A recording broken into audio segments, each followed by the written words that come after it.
আজকে আমরা general math exercise 1 থেকে ম্যাথ শুরু করব। Convert into simple fractions. Convert into simple fraction, question number 13 B. 0.35 উপরে তোমার রিপিটিং ডেসিমেল ফ্র্যাকশন যদি আমরা কনভার্ট করতে যাই তাহলে প্রথমে আমাদের কি করতে হবে, শর্টকাট প্রসেসে আমরা করব। তাহলে লিখতে হবে রিপিটিং ডেসিমেল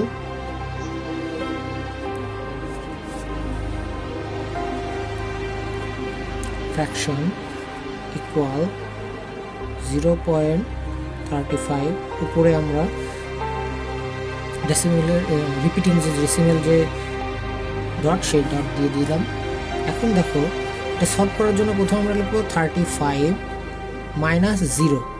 এখানকার শর্টকাট টেকনিকটা হচ্ছে, যখন দেখবো যে আমরা ডেসিমেলের পরে উপরে যে ডটগুলো আছে তার আগে সংখ্যাগুলো কি, ঠিক আছে, মানে ডট যেখান থেকে শুরু হয়েছে তার আগে সংখ্যাগুলো কি, তার আগে সংখ্যা দেখো এখানে কত আছে, 0 আছে। এই জন্য আমরা 35কে 0 দিয়ে মাইনাস করছি। আর আমরা দেখতে পাচ্ছি যে ডেসিমেলের পরে দুইটা সংখ্যা, এই জন্য আমরা কি নিব, 99 নিব। 99 নিব। এখন আমরা যদি ক্যালকুলেশন করি তাহলে আমাদের ফ্র্যাকশনাল ভ্যালু কত আসবে, 35/99। ঠিক আছে। এখন এই যে সি নাম্বারের ক্ষেত্রে এটা কি হয় দেখি আমরা, 0.13। এখন দেখো এখানে ডেসিমেলের পরে কয়টা সংখ্যা আছে, দুইটা সংখ্যা আছে, কিন্তু এই ডট কয়টা সংখ্যার উপরে আছে, একটা সংখ্যার উপরে আছে। যেহেতু ডেসিমেলের পরে দুইটা সংখ্যা আছে, সেই দুইটা সংখ্যা আগে লিখবো 13।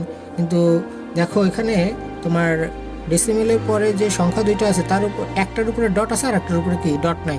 যেহেতু একটার উপরে ডট নাই, যে সংখ্যাটার উপরে ডট নাই সেই সংখ্যাটা এখানে আমরা মাইনাস করব। এখানে কি ছিল, এখানে তোমার যে সংখ্যাটার উপরে ডট ছিল না, 0, সেই সংখ্যাটাই মাইনাস করছিলাম। এখানেও দেখো যে সংখ্যাটার উপরে ডট নেই সেই সংখ্যাটা মাইনাস করছি। ঠিক আছে। তারপরে আমাদের দেখো এখানে এই মজার বিষয় হচ্ছে, ডট যে কয়টা থাকবে সেই কয়টা 9 হবে, হ্যাঁ। আর বাদ বাকি হচ্ছে ডট, ডেসিমেলের পরে দুটো সংখ্যা থাকার জন্য দুটো সংখ্যা হবে, কিন্তু যে এই সংখ্যার উপরে ডেসিমেল না থাকার ফলে এখানে আমরা 0 লিখছি। আমরা যদি এটা ক্যালকুলেশন করি তাহলে আমাদের এখানে আসে কত, 12/90। দেখবেন আমাদের ফ্র্যাকশনাল ভ্যালু আসবে 2/15। আবার যদি আমরা এই ডি নাম্বারটা দেখি, ডি নাম্বারটাই দেখো কত আছে, 3.78 উপরে তোমার ডটটা। এখন এখানে আমরা কি করব, এখানে ডেসিমেল পরে দুটো সংখ্যা, সেটা হলো 78 লিখলাম। 78 লেখার পরে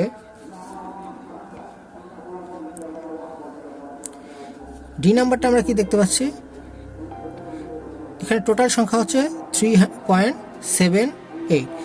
এই টাইপের অঙ্কের জন্য আমরা টোটাল সংখ্যাটাই লিখব, টোটাল 378 সংখ্যাটাই লিখব এখানে। আর এই যে এখানে তো তোমার 0 ছিল, এই জন্য আমরা আর 0টা লিখি নাই আগে। এখানে যেহেতু 0 নেই সেহেতু এখানে আমাদের ডেসিমেলটা উঠে দিলে পুরো সংখ্যাটাই লিখতে হবে। আর ডট ছাড়া সংখ্যা আছে 3 আর 7।